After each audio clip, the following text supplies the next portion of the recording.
ಕನ್ನಡಿಗರ ಮೇಲಿನ ಹಲ್ಲೆಗೆ ವ್ಯಾಪಕ ಖಂಡನೆ ವ್ಯಕ್ತವಾಗ್ತಾ ಇದೆ. ಬೈಯಪ್ಪನಹಳ್ಳಿ ಪೊಲೀಸ್ ಠಾಣೆಯ ಮುಂದೆ ಪ್ರೊಟೆಸ್ಟ್ ಮಾಡಲಾಗ್ತಾ ಇದೆ. ಹಲ್ಲೆಗೊಳಗಾದಂಥ ವಿಕಾಸ್ ಪರ ಕನ್ನಡ ಪರ ಸಂಘಟನೆಗಳು ಗಟ್ಟಿಯಾಗಿ ನಿಂತುಕೊಂಡಿದ್ದಾವೆ.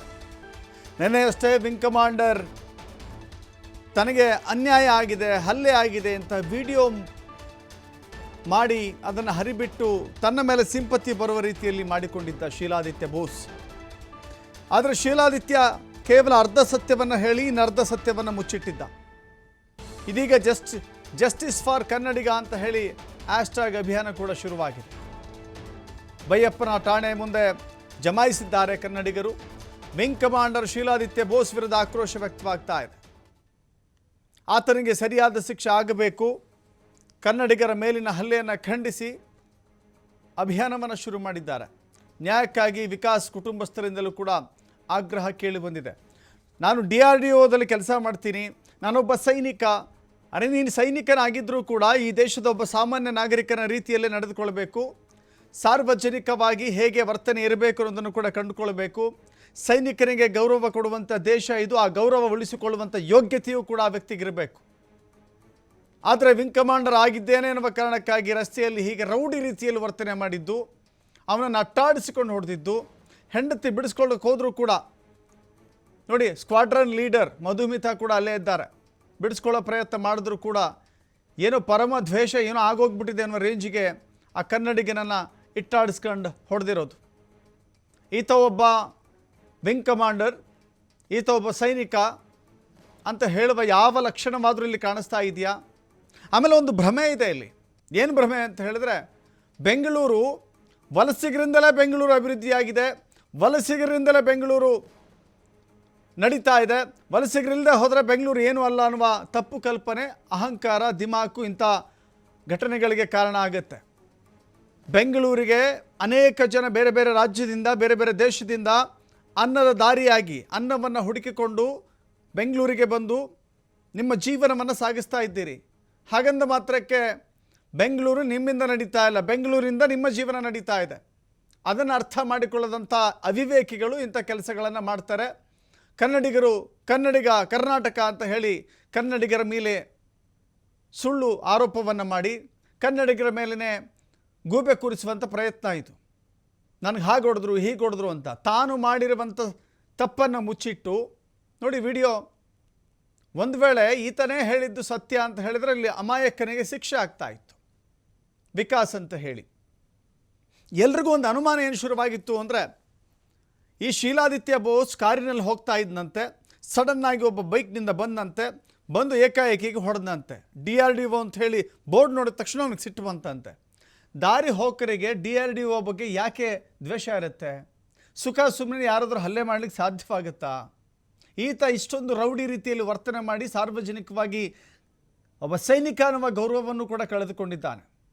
ಇಂಥ ವ್ಯಕ್ತಿಗಳಿಂದ ಸೈನಿಕರಿಗೂ ಕೂಡ ಅಪಮಾನ, ಸೇನೆಗೂ ಕೂಡ. DRDOದಲ್ಲಿ ವಿಂಗ್ ಕಮಾಂಡರ್ ಅಂತ ಹೇಳಿಕೊಳ್ಳುವಂಥ ವ್ಯಕ್ತಿ ವಿಂಗ್ ಕಮಾಂಡರ್ ಅಂತ ಕ್ಲೇಮ್ ಮಾಡ್ಕೊಳ್ತಾನಲ್ಲ, ನಾನೊಬ್ಬ ಸೈನಿಕ ಅಂತ ಕ್ಲೇಮ್ ಮಾಡ್ಕೊಳ್ತಾನಲ್ಲ, ಹಂಗೆ ಮಾಡ್ಕೊಳ್ಳೋದೇ ಇಲ್ಲಿ ದುರದೃಷ್ಟಕರ ಅಂತ ಹೇಳಬೇಕಾಗತ್ತೆ. ಇದೀಗ ಆತನಿಗೆ ಸರಿಯಾಗಿ ಶಿಕ್ಷೆ ಆಗಬೇಕು ಅಂತ ಹೇಳಿ ಬೈಯಪ್ಪನಹಳ್ಳಿ ಪೊಲೀಸ್ ಠಾಣೆಯ ಮುಂದೆ ಕನ್ನಡ ಪರ ಸಂಘಟನೆಗಳು, ವಿವಿಧ ಸಂಘಟನೆಗಳೆಲ್ಲವೂ ಕೂಡ ಸೇರಿದ್ದಾವೆ, ಹೋರಾಟವನ್ನು ಮಾಡ್ತಾ ಇದ್ದಾರೆ. ಸದ್ಯಕ್ಕೆ ಆತನನ್ನು ಬಿಡುಗಡೆ ಮಾಡಿದ್ದಾರೆ. ಬಟ್ ಇವನನ್ನು ಅರೆಸ್ಟ್ ಮಾಡಬೇಕಲ್ಲ ಬೋಸ್. ಕೆಲವರಿಗೆ ಕನ್ನಡಿಗರ ಮೇಲೆ ಸುಖ ಸುಮ್ಮನೆ ಆರೋಪ ಮಾಡುವಂಥದ್ದು, ಕರ್ನಾಟಕದಲ್ಲಿದ್ದು ಕರ್ನಾಟಕದಲ್ಲಿ ಅನ್ನ ತಿಂದು ಕರ್ನಾಟಕದಲ್ಲಿ ನೀರು ಕುಡಿದು ಕರ್ನಾಟಕದ ನೆರಳಲ್ಲಿ ಜೀವನ ಮಾಡುವಂಥವರು ಕರ್ನಾಟಕದ ಬಗ್ಗೆ ಮಾತನಾಡುವಂಥ ಪ್ರವೃತ್ತಿ ಇತ್ತೀಚೆಗೆ ಜಾಸ್ತಿ ಆಗ್ತಾ ಇದೆ. ಇವನು ಕೂಡ ಅಷ್ಟೇ, ತಾನೇ ಹೊಡೆದು ಸುಳ್ಳು ಹೇಳಿ ಕನ್ನಡಿಗರ ಮೇಲೆ ಗೂಬೆ ಕೂರಿಸುವಂಥ ಪ್ರಯತ್ನ. CCTV ಫೂಟೇಜ್ ಸಿಕ್ಕಿದೆ, ಅದು ಕೂಡ ವೈರಲ್ ಆಗಿದೆ. ಇದೀಗ ಇಡೀ ಕರ್ನಾಟಕ ಜಸ್ಟಿಸ್ ಫಾರ್ ವಿಕಾಸ್ ಅಂತೇಳಿ, ಜಸ್ಟಿಸ್ ಫಾರ್ ಕನ್ನಡಿಗ ಅಂತ ಹೇಳಿ ಒಂದು ಹ್ಯಾಶ್ಟ್ಯಾಗ್ ಅಭಿಯಾನವನ್ನು ಶುರು ಮಾಡಿದ್ದಾರೆ. ಈಗಲಾದರೂ ಕೂಡ ಪೊಲೀಸರು ಸರಿಯಾದ ರೀತಿಯಲ್ಲಿ ತನಿಖೆ ಮಾಡಬೇಕು. ಇವನೇ ಹೇಳಿದಂತೆ ಬೋಸ್ ನಿನ್ನೆ ತಾನೇ ಹೇಳಿದಂತೆ ಕರ್ನಾಟಕದಲ್ಲಿ ಲಾ ಆ್ಯಂಡ್ ಆರ್ಡರ್ ಇದೆಯಾ ಇಲ್ವಾ ಅಂತ ಹೇಳಿದ್ರೆ ನನಗೆ ನ್ಯಾಯ ಸಿಕ್ಕಾಗ ಅಂತ. ಲಾ ಆ್ಯಂಡ್ ಆರ್ಡರ್ ಹೆಂಗೆ ಕೆಲಸ ಮಾಡಬೇಕು ಅಂದರೆ, ಯಾರು ತಪ್ಪಿತಸ್ಥರಿದ್ದಾರೋ ಅವರ ವಿರುದ್ಧ ಕ್ರಮವನ್ನು ತೆಗೆದುಕೊಳ್ಬೇಕು. ಇಲ್ಲಿ ಶೀಲಾದಿತ್ಯ ಬೋಸ್ ವಿರುದ್ಧವೂ ಕೂಡ ಕಠಿಣ ಕ್ರಮ ಆಗಬೇಕು.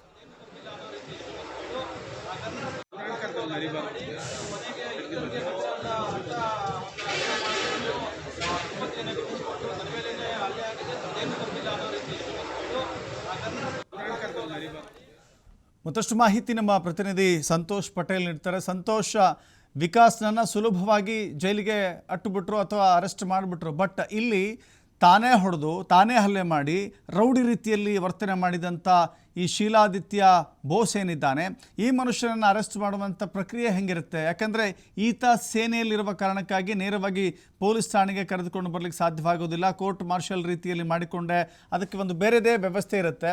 ಸೊ ಆ ರೀತಿಯ ವ್ಯವಸ್ಥೆಯಲ್ಲಿ ಯಾವ ಕ್ರಮವನ್ನು ತೆಗೆದುಕೊಳ್ಳಿಕ್ಕೆ ಸಾಧ್ಯವಿದೆ ಇಲ್ಲಿ ಅಂತ? ದಶರಥ್, ಈಗಾಗಲೇ ಕೇಸ್ ಮತ್ತೆ ಕೌಂಟರ್ ಕೇಸ್ ದಾಖಲಾದ ಹಿನ್ನೆಲೆಯಲ್ಲಿ ಈಗಾಗಲೇ ವಿಂಗ್ ಕಮಾಂಡರ್ ಏನಿದೆ ಅವರ ಆರ್ಮಿ ಅಧಿಕಾರಿಗಳು ಕೂಡ ಈಗಾಗಲೇ ಬೈಯಪ್ಪನಹಳ್ಳಿ ಪೊಲೀಸ್ ಠಾಣೆಗೆ ಭೇಟಿಯನ್ನು ನೀಡಿದ್ರು. ಪ್ರಕರಣಕ್ಕೆ ಸಂಬಂಧಪಟ್ಟಾಗಿ ಎರಡೂ ಕಡೆ ಪ್ರಕರಣದ ವಿಚಾರಣೆಯನ್ನ ಮಾಡಿದಂತ ಸಂದರ್ಭದಲ್ಲಿ ಇಬ್ಬರದು ಕೂಡ ಮೇಲ್ನೋಟಕ್ಕೆ ತಪ್ಪು ಕಂಡು ಬರ್ತಾ ಇರೋ ಹಿನ್ನೆಲೆಯಲ್ಲಿ ಇಬ್ಬರು ಕೂಡ ವಶಕ್ಕೆ ಪಡೆದು ಸ್ಟೇಷನ್ ಮೇಲೆ ಬಿಡುಗಡೆ ಮಾಡುವ ಎಲ್ಲ ಸಾಧ್ಯತೆಗಳಿರುವಂತದ್ದು. ಬಹುತೇಕವಾಗಿ ಸ್ಟೇಷನ್ ಮೇಲೆ ಕಳ್ಸಿಕೊಡ್ತಾರೆ ಅಂತ. ಸೊ ಆದ್ರೆ ಈ ವಿಂಗ್ ಕಮಾಂಡರ್ ಆಗಿರುವ ಹಿನ್ನೆಲೆಯಲ್ಲಿ ಈತನಿಗೆ ಅವರ ಇಲಾಖೆಯಲ್ಲಿ ಸಾಕಷ್ಟು ಶಿಸ್ತುಬದ್ಧವಾಗಿರುತ್ತೆ. ಇವರು ರಜೆ ಮೇಲೆ ಇರ್ಲಿ ಎಲ್ಲೇ ಹೋಗಿದ್ರು ಕೂಡ ಯಾವುದೇ ರೀತಿಯಲ್ಲಿ ಕಾನೂನುಗಳನ್ನ ಉಲ್ಲಂಘನೆ ಮಾಡುವಾಗಿಲ್ಲ, ಮತ್ತೆ ಹೇಗಂದ್ರೆ ಹಾಗೆ ನಡ್ಕೊಳ್ಳೋ ರೀತಿಯಲ್ಲಿ ಇರೋದಿಲ್ಲ. ಸೊ ಅದ್ರ ಜೊತೆಗೆ ಎಲ್ಲೂ ಕೂಡ ತನ್ನ ಇಲಾಖೆಯ ತನ್ನ ಅಧಿಕಾರವನ್ನ ದುರುಪಯೋಗವನ್ನು ಪಡಿಸ್ಕೊಳ್ಳಲ್ಲ, ಇಲಾಖೆ ಹೆಸರನ್ನು ಕೂಡ ದುರುಪಯೋಗ ಮಾಡಿಸ್ಕೊಳ್ಳುವ ಹಾಗಿಲ್ಲ. ಸೊ ಹಾಗಾಗಿ ಈತನ ಮೇಲೆ ಏನು ಶಿಸ್ತು ಇಲಾಖೆ ಆಗಿರೋದ್ರಿಂದ ಅವರೇ ಆರ್ಮಿ ಇಲಾಖೆನೇ ಶಿಸ್ತು ಕ್ರಮವನ್ನು ಕೈಗೊಳ್ಳುತ್ತೆ. ಸುಮಾರು 10ರಿಂದ 11 ಜನ ಕೂತು ಒಂದು ಈತನ ವಿಚಾರಣೆಯನ್ನ ಮಾಡ್ತಾರೆ. ವಿಚಾರಣೆಯನ್ನ ಮಾಡಿದ ಬಳಿಕ ಏನು ಪೊಲೀಸ್ ಇಲಾಖೆಯಲ್ಲಿ ನಾವು ಡಿಇ ಅಂತ ಹೇಳ್ತೀವಿ, ಸೊ ಅದೇ ರೀತಿಗೆ ಅಲ್ಲೂ ಕೂಡ ಡಿಇ ಇರುತ್ತೆ.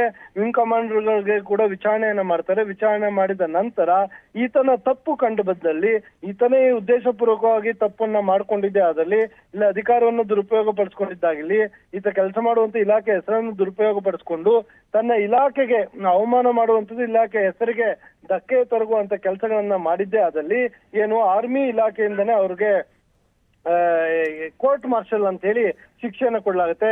ಅದು 3 ತಿಂಗಳು, 6 ತಿಂಗಳು, ವರ್ಷ, ಅದು ಡಿಪೆಂಡ್ಸ್ ಇಲಾಖೆಗೆ ಬಿಟ್ಟಿರುವಂತದ್ದು ಆರ್ಮಿಗೆ. ಸೊ ಅವರು ಸದ್ಯ ಈಗ ಆತ ವಿಂಗ್ ಕಮಾಂಡರ್ ಆಗಿರುವ ಹಿನ್ನೆಲೆಯಲ್ಲಿ ಪೊಲೀಸ್ ಠಾಣೆಯಿಂದ ಆತನನ್ನ ಬಿಡಿಸಿ ಕರ್ಕೊಂಡು ಹೋಗ್ತಾರೆ. ಇದಾದ ನಂತರ ಅವರ ಇಲಾಖೆ ಡಿಇ ಏನಿರುತ್ತೆ ಅದನ್ನ ನಡೆಯುವಂಥದ್ದು. ಸದ್ಯ ಇಡೀ ಪ್ರಕರಣವನ್ನು ಗಮನಿಸ್ತಾ ಹೋದಂತ ಸಂದರ್ಭದಲ್ಲಿ ವಿಕಾಸ್ ಏನಿದ್ದಾನೆ ಮತ್ತು ಅವರ ತಾಯಿ ಹೇಳಿಕೆಗಳನ್ನ ಕೊಟ್ಟಿರುವಂತದ್ದು ತಪ್ಪು ಅವರೇ ಮಾಡಿ ಅವರೇ ಇಟ್ಕೊಂಡು ಈ ರೀತಿಯಾಗಿ ನಮ್ಮಂತ ಅಮಾಯಕರ ಮೇಲೆ ಬಡವರ ಮೇಲೆ ಈಗ ಹಲ್ಲೆ ಮಾಡುವಂತದ್ದು ಎಷ್ಟು ಸರಿ? ಅವರೊಬ್ರು ಆಫೀಸರ್ ಇರ್ತಾರೆ, ಎಜುಕೇಟೆಡ್ ಆಗಿರ್ತಾರೆ. ಸೊ ಇವರು ಈ ರೀತಿಯಾಗಿ ನಮ್ಮ ಮೇಲೆ ಹಲ್ಲೆ ಮಾಡಿರೋದು ನಿಜಕ್ಕೂ ಕೂಡ ಬೇಜಾರಾಗಿದೆ. ನನ್ನ ಮಗನ ಮೇಲೆ ಹಲ್ಲೆ ಮಾಡಿರುವಂತದ್ದು ನನಗೆ ನೋವು ತಂದಿದೆ. ಸೊ ಅವರು ಆ ರೀತಿಯಾಗಿ ಮಾಡಿದ್ರು ಅಂತ ನಾನು ದೂರು ಕೊಟ್ಟು ಅವ್ರಿಗೇನೋ ಶಿಕ್ಷೆ ಕೊಡಿಸ್ಬೇಕು ಅನ್ನೋದಿಲ್ಲ. ಮುಂದೆ ದಿನಗಳಲ್ಲಿ ಯಾರು ಕೂಡ ಈ ರೀತಿಯಾಗಿ ತಪ್ಪು ಮಾಡೋದು ಬೇಡ. ಅವ್ರೇನೋ ದರ್ಪವನ್ನ ಅವ್ರ ದೌರ್ಜನ್ಯವನ್ನ ನಮ್ಮಂತ ಬಡವ್ರ ಮೇಲೆ ತೋರಿಸೋದು ಬೇಡ ಅಂತ ಹೇಳಿ ಅವರ ತಾಯಿಯನ್ನ ಹೇಳಿಕೆಯನ್ನ ನೀಡಿರುವಂತದ್ದು. ಆದ್ರೆ ಪೊಲೀಸರು ಈಗಾಗಲೇ ಕೇಸ್ ಮತ್ತೆ ಕೌಂಟರ್ ಕೇಸ್ ಎರಡನ್ನೂ ಕೂಡ ದಾಖಲು ಮಾಡ್ಕೊಂಡಿರೋ ಹಿನ್ನೆಲೆಯಲ್ಲಿ ಇಬ್ಬರನ್ನು ಕೂಡ ವಶಕ್ಕೆ ಪಡ್ಕೊಂಡು ವಿಚಾರಣೆಯನ್ನ ಮಾಡಲಾಗಿದೆ. ಇಬ್ಬರಿಗೂ ಬಹುತೇಕ ಸ್ಟೇಷನ್ ಮೇಲೆ ಬಿಡುಗಡೆ ಮಾಡುವ ಎಲ್ಲ ಸಾಧ್ಯತೆಗಳು ಇರುವಂತದ್ದು. ದಶರಥ್, ಕೇವಲ ಇದು ಠಾಣಾ ಮಟ್ಟದಲ್ಲಿ, ಪೊಲೀಸ್ ಠಾಣಾ ಮಟ್ಟದಲ್ಲಿಯೇ ತನಿಖೆಯಾಗಿ ಇಲ್ಲಿಯೇ ಅದು ಇತ್ಯರ್ಥ ಆಗುವ ಲಕ್ಷಣಗಳು ಕಾಣಿಸ್ತಾ ಇದೆಯಾ, ಅಥವಾ ಉನ್ನತ ಮಟ್ಟದ ಅಧಿಕಾರಿಗಳು ಕೂಡ ಇಲ್ಲಿ ತನಿಖೆ ಮಾಡುವಂತ ಅವಕಾಶ ಇದೆಯಾ ಅಂತ?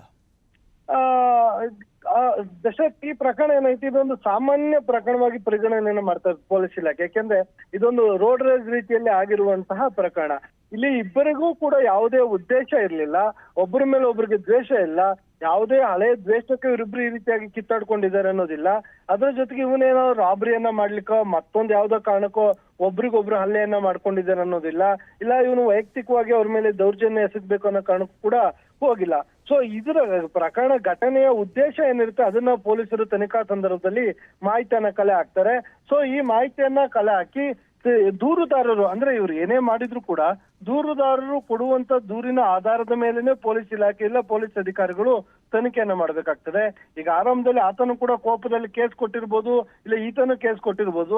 ಆದ್ರೆ ಪೊಲೀಸ್ ಠಾಣೆಗೆ ಹೋಗುವ ಸಂದರ್ಭದಲ್ಲಿ ಇಬ್ರು ಕೂತು ಮಾತುಕತೆಯನ್ನ ಮಾಡ್ಕೊಂಡು ಒಬ್ರಿಗೊಬ್ರು ಕ್ಷಮೆಯನ್ನ ಕೇಳ್ಕೊಂಡಿದ್ರೆ, ಇಲ್ಲ ಸ್ವಾರಿಯನ್ನ ಹೇಳ್ಕೊಂಡಿದ್ರೆ ಆ ಮುಚ್ಚಳಿಕೆ ಪತ್ರಗಳನ್ನ ಬರೆದು ಪೊಲೀಸ್ ಠಾಣೆಗೆ ಕೊಟ್ಟು ಅಲ್ಲೇ ಸ್ಟೇಷನ್ ಬೇಲ್ ಮಾಡಿ ಕಳಿಸುವ ಸಾಧ್ಯತೆಗಳು ಹೆಚ್ಚಾಗಿರುತ್ತೆ. ಆದ್ರೆ ಈ ವಿಂಗ್ ಕಮಾಂಡರ್ ಏನಿದ್ರೆ ಅವರ ಇಲಾಖೆಯಲ್ಲಿ ಆಗುವಂತ ಸಾಧ್ಯತೆ ಸಾಕಷ್ಟು ಕಡಿಮೆ ಇರುತ್ತೆ. ಯಾಕಂದ್ರೆ ಇದು ರಾಷ್ಟ್ರ ಮಟ್ಟದಲ್ಲಿ ಸುದ್ದಿ ಆಗಿರುವಂತದ್ದು, ಮಾಧ್ಯಮಗಳಲ್ಲಿ ಸಾಕಷ್ಟು ಸುದ್ದಿ ಆಗಿದೆ. ಅದ್ರ ಜೊತೆಗೆ ಏನು ಕನ್ನಡಿಗನ ಮೇಲೆ ಹಲ್ಲೆಯನ್ನ ಮಾಡಿದ್ದಾರೆ ಅಂತೇಳಿ ಹೋರಾಟಗಾರರು ಕೂಡ ಪೊಲೀಸ್ ಠಾಣೆ ಮುಂದೆ ಹೋಗಿ ಹೋರಾಟವನ್ನು ಮಾಡಿರುವಂತದ್ದು. ಅಂದ್ರೆ ಎಲ್ಲೋ ಒಂದ್ ಕಡೆ ಆರ್ಮಿ ಇಲಾಖೆಯ ಮೇಲೆ ಆರ್ಮಿ ಇಲಾಖೆಗೆ ಕೆಟ್ಟ ಹೆಸರು ತರುವಂತಹ ಕೆಲಸವನ್ನ ಈತ ಮಾಡದೇನೋ ಅನ್ನೋ ಕಾರಣಕ್ಕಾಗಿ ಅಲ್ಲಿನ ಹಿರಿಯ ಅಧಿಕಾರಿಗಳು ಇವನಿಗೆ ವಿಚಾರಣೆಯನ್ನ ಮಾಡಿ ಕೋರ್ಟ್ ಮಾರ್ಷಲ್ ಮಾಡಿದ್ರು ಕೂಡ ನಾವು ಆಶ್ಚರ್ಯನ ಪಡಬೇಕಾಗಿಲ್ಲ. ಅದೆಲ್ಲವೂ ಕೂಡ ಆರ್ಮಿ ಇಲಾಖೆಗೆ ಬಿಟ್ಟಿರುವಂತದ್ದು ದಶರಥ್. ಆದ್ರೆ ಇಲ್ಲಿ ಒಂದು ಹೆಚ್ಚು ಕಮ್ಮಿ ಆಗಿದ್ರೆ, ಆತ ಒದೆ ತಿಂದಿರುವಂಥ ವ್ಯಕ್ತಿ ವಿಕಾಸ್ ಏನಿದ್ದಾನೆ ಹೆಚ್ಚು ಕಮ್ಮಿ ಆಗಿದ್ರೆ, ಪ್ರಾಣ ಹೋಗಿದ್ರೆ ಏನು ಕತೆ ಆಗ್ತಿತ್ತು?